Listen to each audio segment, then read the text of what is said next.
अगर हमें अपने दुखों को दूर करके सुख को प्राप्त करना है तो हमें अपनी सोच पर काबू पाना सीखना होगा। यानी अपनी सोच से नकारात्मकता को दूर करके सकारात्मकता को अपनाने की प्रक्रिया सीखनी होगी। अगर देखी जाए तो हमारा दिमाग कभी भी खाली नहीं बैठता। यह हर समय कुछ न कुछ सोचते ही रहता है, लेकिन हम उस पर ध्यान नहीं देते हैं। दिमाग जो भी सोचता है चुपचाप उसी में गुम रहते हैं, जब तक कि कोई दूसरा इंसान उसे न रोके। कहने का तात्पर्य है कि अगर आप खाली बैठे हैं तो यह तय है कि आपका दिमाग व्यस्त है और आप उस पर तब तक ध्यान नहीं देते जब तक कि कोई आपके परिवार से हो या मित्र बंधु हो या पड़ोसी या कोई भी आपसे बात न करे। हम अपनी सोच के बारे में कभी ध्यान नहीं देते और वही सोच हमारे दुखों का कारण बनता है। अगर देखी जाए तो हर इंसान वही कार्य करता रहता है, परंतु सभी इंसान के सोच में फर्क होता है। हमारी सोच इतनी प्रबल होती है कि हमारे ऑरा को अपनी तरह ही बना लेती है। यानी अगर सोच सकारात्मक है तो सकारात्मक ऑरा, अगर सोच नकारात्मक है तो नकारात्मक ऑरा, और यह ऑरा देखते ही देखते कब ब्रह्मांड का रूप ले लेती है पता ही नहीं चलता। हमारी सोच अपनी प्रबलता से हमें जैसा चाहे वैसा ही बना लेती है, क्योंकि हमने जिस ब्रह्मांड की रचना की है उससे हमें वही प्राप्त होता है जिस सोच से हमने उसे बनाया है।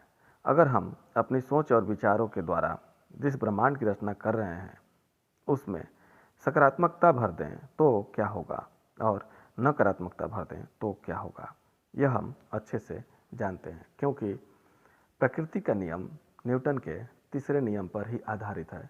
अगर हम किसी कार्य में व्यस्त होते हैं, चाहे वह पढ़ रहे हों या ऑफिस में कार्य कर रहे हों या खेतों में कार्य कर रहे हों या कोई भी कार्य कर रहे हों, तो मस्तिष्क आपके साथ हमेशा लगा रहता है।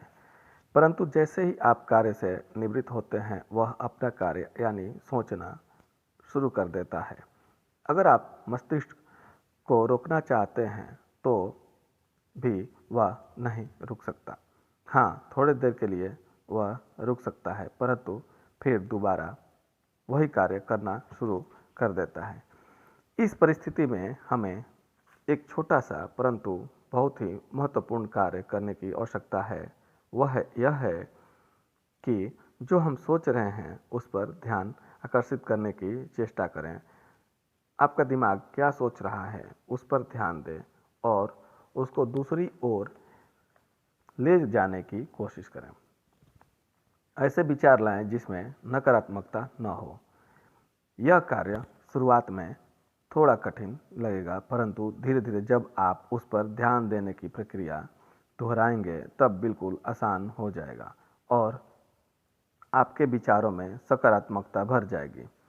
यह सब पर कार्य करेगा, जैसे कारोबारी, विद्यार्थी या किसी भी नौकरी पेशा वाले, किसी पर भी ये कार्य करेगा। उदाहरण के लिए, अगर हम सुबह से ही मायूस हों, चेहरे पर हंसी न हो और ऐसा सोचें कि हम बीमार हैं, तो शाम तक कुछ ऐसा देखने को मिलता है कि हम सचमुच ही बीमार हो गए हैं। ऐसा क्यों होता है? जैसा कि हमने बताया कि हमारी सोच तीव्र है, प्रबल है या कुछ भी कर देने में सक्षम है।